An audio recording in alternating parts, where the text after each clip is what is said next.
對於廣府人而言，置辦年貨絕非係簡單嘅採購，而係一場充滿住意頭嘅隆重儀式。每一個品類都承載住千年商都嘅務實智慧同埋水鄉人家嘅浪漫情懷。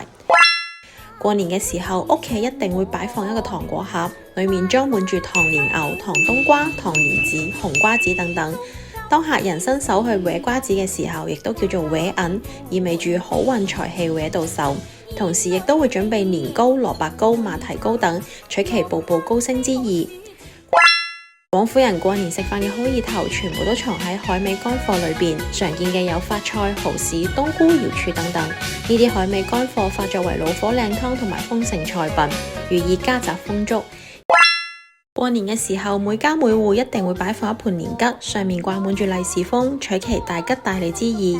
從油鑊翻滾到擺放年桔，廣府人將對生活嘅全部期待都老老實實咁樣買翻嚟。年貨備齊啦，年味就充足啦。呢個就係花城人家最務實嘅浪漫。祝大家身體健康，萬事如意，工作順利，龍馬精神。